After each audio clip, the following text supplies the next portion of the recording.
Hello बच्चों, आइए इस प्रश्न को देखते हैं। वह क्या है जो डीएनए फिंगरप्रिंटिंग का आधार होती है? विकल्प ए डीएनए में उपस्थित प्यूरिनों तथा पिरिमिडिनों के आपेक्षिक अनुपात। विकल्प बी रुधिर, त्वचा तथा लार में विद्यमान डीएनए का आपेक्षिक अंतर। विकल्प सी अंगुली छापों में कंटकों तथा खांचों में डीएनए की अनुपातिक मात्रा। या विकल्प डी अनुषंगी या सैटेलाइट डीएनए जो अति पुनरावृत्तित होते हुए लघु डीएनए खंडों के रूप में पाया जाता है। इस प्रश्न की जो मुख्य अवधारणा है, मुख्य अवधारणा वह है डीएनए फिंगर प्रिंटिंग। यहाँ पर हम देखेंगे कि डीएनए फिंगर प्रिंटिंग क्या है, क्या इसका आधार है। तो डीएनए फिंगर प्रिंटिंग की यदि बात करें तो यह एक प्रयोगशाला तकनीक होती है तथा अनुषंगी डीएनए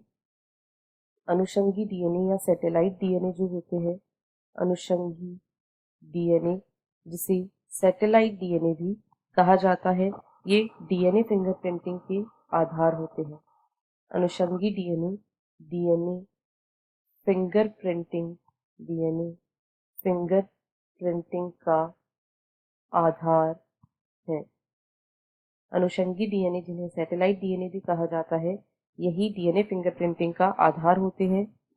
ये डीएनए अति पुनरावृत्तित होते हुए ये डीएनए अति पुनरावर्तित ये डीएनए अति पुनरावर्तित होते हुए ये डीएनए अति पुनरावर्तित होते हुए लघु डीएनए खंडों के रूप में पाए जाते हैं। अति पुनरावर्तित होते हुए लघु डीएनए खंडों के रूप में लघु डीएनए खंडों के रूप में पाए जाते हैं, जिन्हें VNTR भी कहा जाता है। Variable number of tandem repeats इन्हें कहा जाता है। इनकी संख्या प्रत्येक व्यक्ति में भिन्न होती है, किंतु ये वंशानुगत होते हैं। इनकी संख्या जो है वह प्रत्येक व्यक्ति में भिन्न होती है। इनकी संख्या प्रत्येक व्यक्ति में भिन्न भिन्न होती है।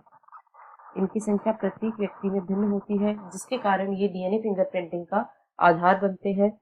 डीएनए फिंगरप्रिंटिंग में जो व्यक्ति विशेष से संबंधित होता है एक डीएनए, उससे इस तकनीक का उपयोग आपराधिक या पैतृक पहचान में किया जाता है, क्योंकि जो अनुषंगी डीएनए होते हैं या सैटेलाइट डीएनए होते हैं, ये अति पुनरावर्तित होते हुए लघु डीएनए खंड होते हैं और ये पुनरावर्तन जो होते हैं इनकी संख्या अलग अलग व्यक्ति में अलग अलग होती है और यही भिन्नता डीएनए फिंगरप्रिंटिंग का आधार बनती है।